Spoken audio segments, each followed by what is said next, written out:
Bonjour à tous, j'espère que vous allez bien, c'est Matt et aujourd'hui on va parler de la série événement qui vient de sortir sur Amazon Prime. Il s'agit de La Roue du Temps, cette adaptation du best-seller de la fantasy de Robert Jordan.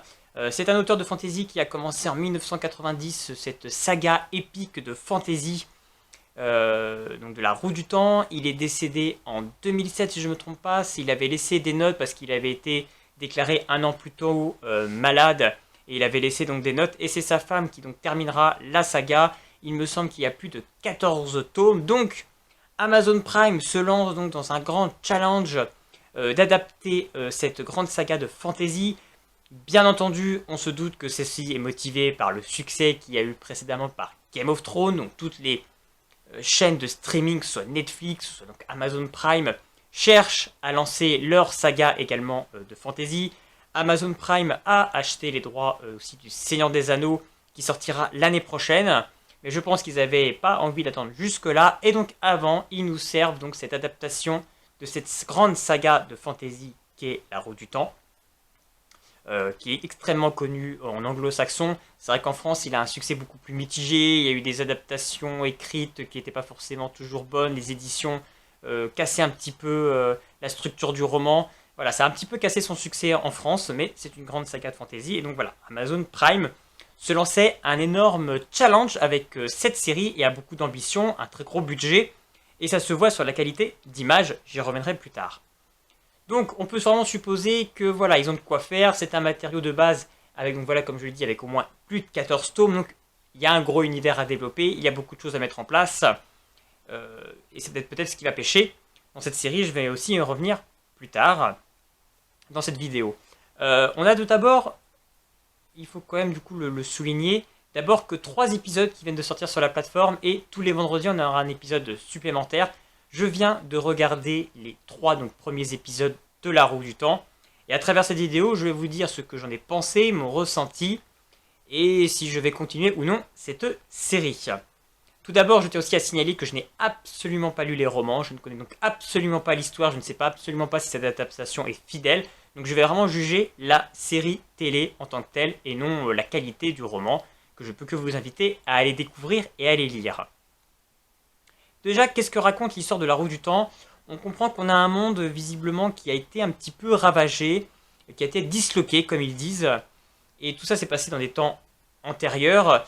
Et aujourd'hui, en fait, on a cette espèce de seigneur noir, le seigneur des ténèbres, qui reviendrait à la vie, sans doute pour mettre sa domination sur ce monde. Et une sorte de sorcière part en quête, donc elle s'appelle Moiraina, elle est jouée par Rosamund Pike. Elle est jouée par Rosamund Pike, qui est une actrice que j'aime plutôt bien. Je l'ai vue dans certains films et je trouve que j'aime bien son charisme qu'elle dégage. Donc je trouve qu'elle est très bien. C'est l'une des stars de cette série parce que sinon à côté il n'y a aucun acteur, en tout cas pour le moment dans les épisodes qu'on a vus, qui moi me parle que je ne connais. Donc on suit cette sorcière qui part en quête pour retrouver ce qu'on appelle le dragon. En fait, le dragon aurait été à l'origine de cette dislocation du monde, mais il l'avait fait pour pouvoir emprisonner le Seigneur des Ténèbres. Bon, voilà, ça a échoué, mais du coup, il y a tout un système, en fait, on voit de réincarnation, et là, en fait, ce dragon s'est réincarné en un individu, en un bébé, à cette époque-là. Et donc, cette sorcière part en quête donc, de retrouver maintenant cette bébé qui est devenu adulte, parce qu'il est l'élu, et celui pourra lutter contre le retour des Seigneurs des Ténèbres pour sauver le monde. Donc un speech, c'est vrai, extrêmement basique de départ. Un méchant, il faut trouver un élu. Voilà, c'est vraiment extrêmement classique en termes de fantasy. Mais la particularité et l'originalité en fait de La Roue du Temps, c'est qu'en fait on ne sait pas qui est l'élu. Elle arrive juste dans un village et elle sait que l'élu fait partie de 5 personnes qu'elle va trouver. Elle sait que l'élu c'est l'un de ces 5, mais elle ne sait pas qui. Donc on va suivre 5 destins, 5 jeunes qui se connaissent, qui sont amis. Elle va les embarquer parce que leur village va se faire donc attaquer par une horde de monstres, des sortes de minotaures, issu donc envoyé par le roi maléfique parce que lui aussi il veut découvrir qui est l'élu, sans doute pour le capturer, peut-être l'éliminer. On ne sait pas forcément lui ses enjeux, qu'est-ce qu'il recherche. Donc forcément là on va avoir une grosse guerre dans le village, une grosse première bataille, et la sorcière va réussir à les sauver et va donc partir avec ces 4 jeunes, parce que du coup il y en a un qui a disparu entre temps, ils ne sont plus que 4, et va donc les embarquer pour les amener à la Tour Blanche, le centre où il y a toutes les sorcières, pour essayer de découvrir en fin de compte qui serait l'élu. Voilà en gros le speech de départ de la Roue du Temps. Donc, comme je le dis, c'est un speech extrêmement basique, j'ai envie de dire, sur le départ. C'est quand même, comme je le disais, une saga de 14 tomes, donc j'imagine qu'il y a quand même beaucoup d'autres choses qui peuvent être mises en place. L'univers, je pense, semble très riche. Je pense qu'il y a quand même un background autour, qui va sans doute se mettre en place au fur et à mesure des épisodes. On a, je trouve, un casting qui a du mal à s'affirmer. Ce sont des jeunes acteurs. Je pense qu'il manque un petit peu de présence et ça casse un petit peu notre immersion dans cette série. J'ai beaucoup de mal à m'attacher aux personnages. J'arriverai même pas à vous dire en fait la plupart des prénoms des personnages pour vous dire à quel point je ne me suis pas identifié à eux, je ne me suis pas attaché à eux. Après, il n'y a eu que 3 épisodes. Je pense que ça prend peut-être le temps aussi de poser les bases de cet univers.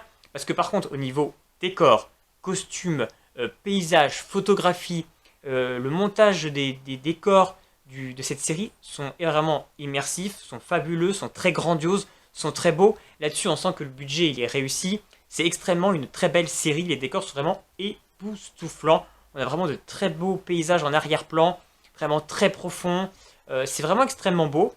Mais même la scène avec les créatures, j'ai trouvé au début les créatures peut-être un petit peu... J'ai fait c'est quoi ces créatures-là? Mais finalement, en fait, elles sont extrêmement bien faites. Elles sont vraiment affreuses. On a un côté peut-être vieille série avec 80 et en même temps actualisée au goût du jour. C'est extrêmement bien fait et cette scène de bataille est extrêmement bien chorégraphiée, extrêmement bien montée. On suit différents protagonistes à différents endroits. C'est vraiment l'une des réussites, je trouve, de ce premier épisode. Elle est vraiment extrêmement réussite, ça en met plein les yeux. C'est extrêmement bien fait. Donc il y a des gros points forts, mine de rien, dans cette série, que ce soit au niveau des costumes, au niveau, voilà, je pense, du jeu qu'il va y avoir dans les batailles et les combats. Mais c'est vrai qu'au bout de ces 3 épisodes, j'ai du mal vraiment à m'attacher aux personnages. Et dans une série, quand on a du mal à s'attacher aux personnages, on a du mal à rentrer dedans. Il y a un côté très impersonnel, je trouve, très froid, mine de rien, où on a vraiment du mal à comprendre finalement les enjeux finalement de la série. Enfin, l'enjeu semble assez simple, voilà, il faut trouver l'élu pour vaincre le méchant. Ça semble assez simple. Donc j'ai du mal à voir qu'est-ce qu'il va y avoir au-dessus de ça. J'ai du mal aussi à m'attacher au niveau de chaque personnage, quelle va être leur thématique, quel est leur enjeu, quel est leur but. Parce que bon, là, on les a plus dans une sorte de poursuite où ils doivent se sauver pour échapper à cette armée de minotaures qui les poursuit. Donc pour le moment, on est plus dans cette quête de poursuite pour arriver donc à la Tour Blanche. Mais c'est vrai que je me pose quand même la question de quel va être le but de chacun, parce que je les trouve assez insipides. Il y en a peut-être un ou deux qui sortent du lot, ou un ou deux qu'on arrive à comprendre qu'il y a une petite histoire d'amour, un autre qu'on comprend peut-être que ça peut être un petit peu plus, peut-être le bad boy, ou peut-être le mauvais qui va tourner dans cette bande, mais... Parce que voilà, c'est quand même 4 amis, donc on sent que chacun va sûrement avoir un destin. Ok, il y en a un des 4 qui va être l'élu, mais les autres vont avoir forcément un rôle à jouer. Tout ça va avoir... ces 4-5 destins vont forcément s'entrecroiser, vont forcément avoir des incidences les uns avec les autres.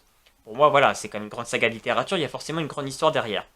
Mais, voilà, moi ces 3 épisodes ne m'ont pas forcément engagé plus que ça, je suis resté un petit peu sur ma faim. Après, néanmoins, ce n'est que 3 épisodes, la suite peut encore démarrer encore plus. Il y a quand même des choses très intéressantes. Il faut aussi savoir quand même que moi, la fantasy, ce n'est pas forcément mon genre de prédilection, c'est pas forcément ce que j'aime le plus aussi, donc... Mais à la limite... Il y a eu l'adaptation du roman aussi L'épée de la vérité, la Legend of the Seeker. Et là, je trouve que j'avais beaucoup plus accroché. C'était pourtant de la fantasy pareil, et j'avais beaucoup plus accroché. Je trouvais les personnages, les acteurs beaucoup plus charismatiques, beaucoup plus prenants. On s'attachait beaucoup plus à leur histoire. On était beaucoup plus touchés. Là, je trouve que c'est peut-être un petit peu fouillis. Peut-être que ça va peut-être trop vite, peut-être aussi. Peut-être qu'il y aurait peut-être dû avoir un épisode, le premier épisode peut-être divisé en 2. Pour qu'on ait plus le temps vraiment de poser un peu plus les personnages, comprendre un petit peu leur vie, comment tout ça va être bousculé, pour qu'on ait un peu plus d'émotion, parce qu'il y a quand même des choses assez tragiques dès le premier épisode, mais c'est tellement rapide que finalement ça ne nous touche pas plus que ça. Donc je reste sur ma faim, je pense qu'il y a tellement de séries à voir que je pense que je ne prendrai pas le temps de regarder la suite, parce que vraiment ces 3 épisodes ne m'ont pas forcément accroché plus que ça. Si vous aussi, vous avez regardé La Roue du Temps sur Amazon Prime, n'hésitez pas à me dire votre avis en commentaire pour me dire ce que vous en avez pensé de cette série. Si vous avez adoré. Également, si vous avez lu les romans, me dire un comparatif, si c'est fidèle, si c'est pas fidèle. Ça me ferait plaisir de savoir un petit peu tout ça. Et puis, n'hésitez pas également à vous abonner à ma chaîne pour être au courant de mes prochaines vidéos. En attendant, je vous souhaite plein de vidéos, plein de choses à regarder, plein de choses à lire, et puis à bientôt!